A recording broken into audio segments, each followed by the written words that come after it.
Do not be afraid. Stand firm and see the deliverance that the Lord will accomplish for you today. Storytellers have always loved to build tension by getting their characters into increasingly impossible situations, removing their options one by one until the listener is convinced that there is no possible way out. And then, suddenly, salvation comes from the least expected place, and all is well until the next crisis. The people of Israel had been brutalized and demoralized as slaves in Egypt. Then, in the process of escaping from Egypt, they are tracked down by the Egyptian army and find themselves trapped between an unassailable fighting force and a body of deep water.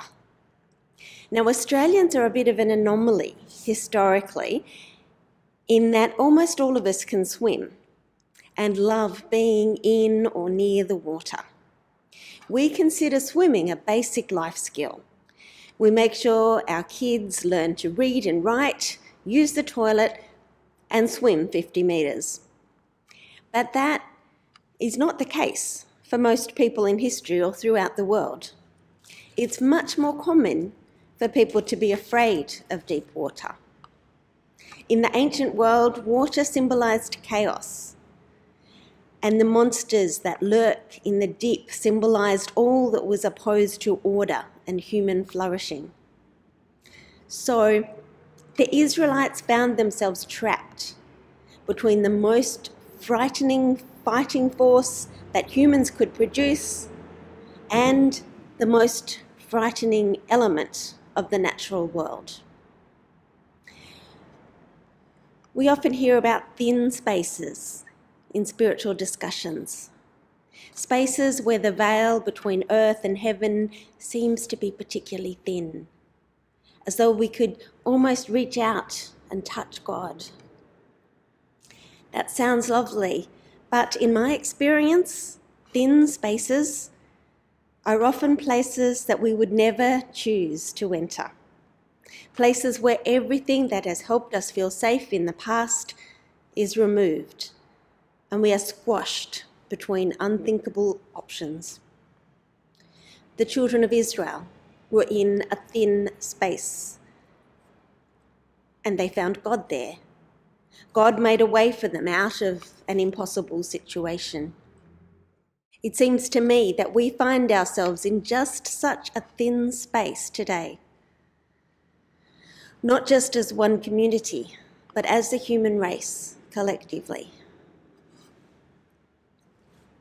On the one side is human power and violence, insistence on maintaining and improving expensive lifestyles, irresponsible overuse of natural resources.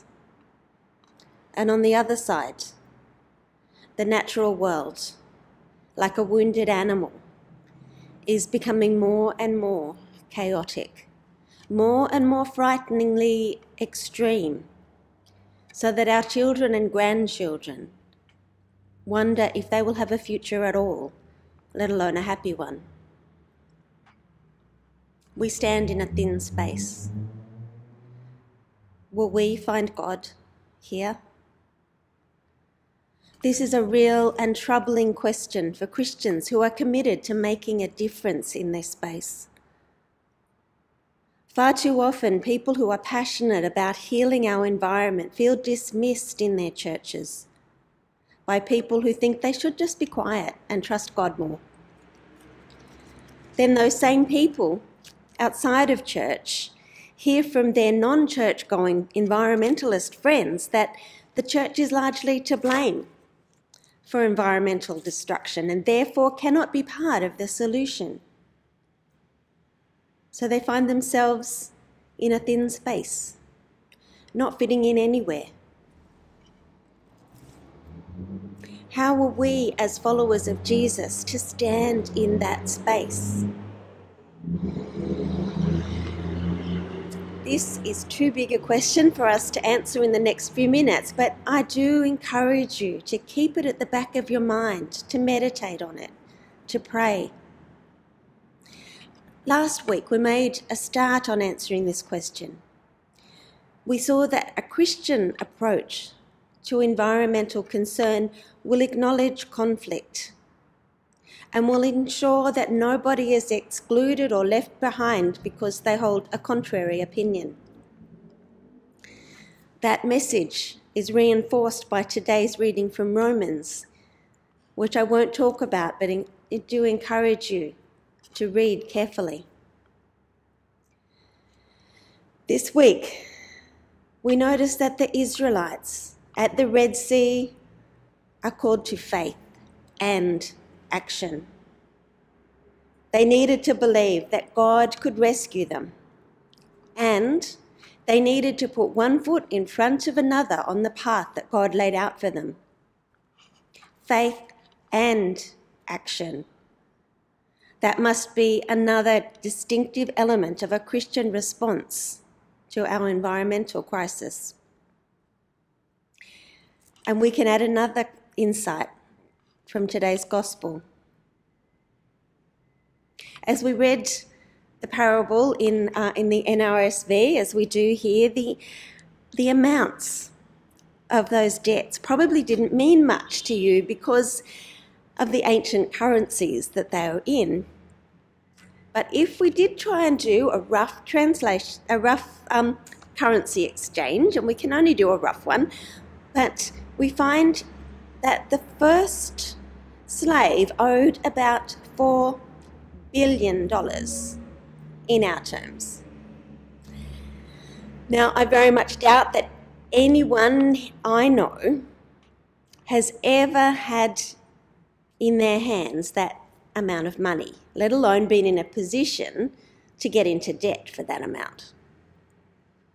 And if I'm wrong about that, then I'd love to have a conversation with you about some work we need to do around the church. So the idea in this parable is that this slave owes an astronomical amount of money. How could a slave possibly accumulate that sort of debt, especially in a day where there were no credit cards? Well, slavery in the Roman world was a bit different from what went on in the 17th century. Slaves could be found across a whole range of occupations, including the highest levels of business management.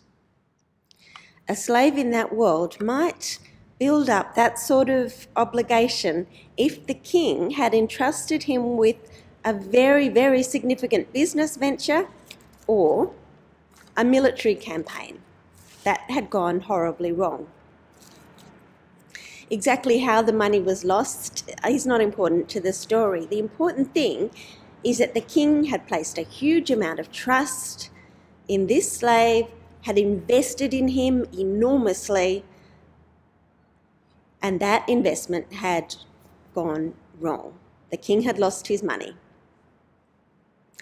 It's hard, I think, for us to identify with that slave and so feel the full force of the punchline, because most of us can't even imagine being entrusted with that sort of money, let alone losing it.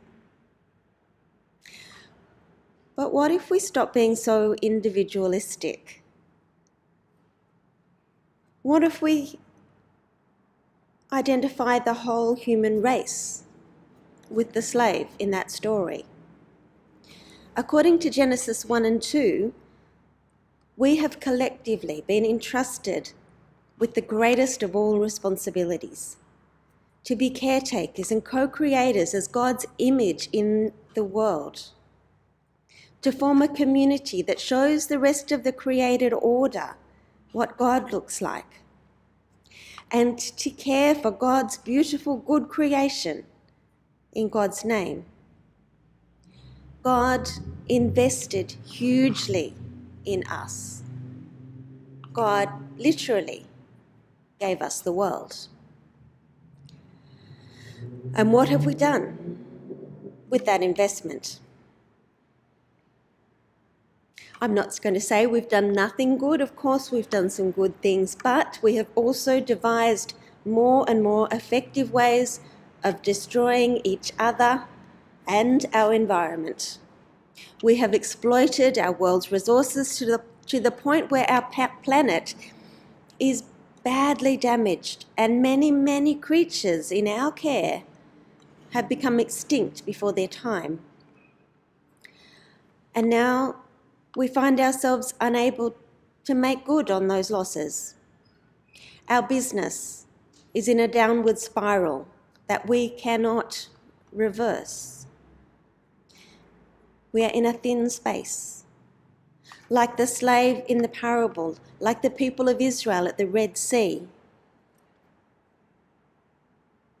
From here, we can almost reach out our hand and touch God.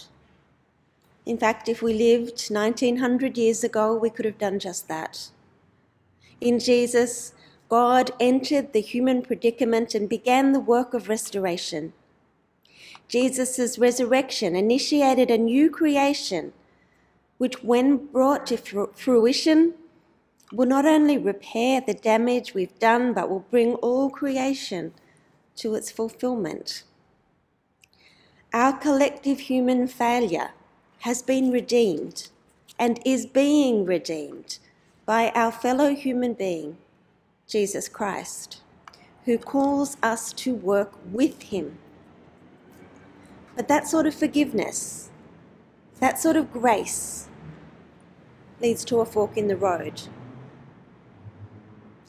The correct path is signposted by the sort of radical gratitude we find in the story you might remember from the Gospel of Luke, of the forgiven woman who washed Jesus' feet with her tears and dried them with her hair and anointed him with perfume.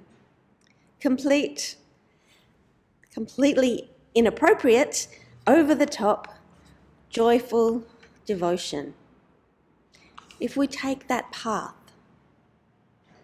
then any action we take to care for creation will be an act of love and devotion toward our Creator.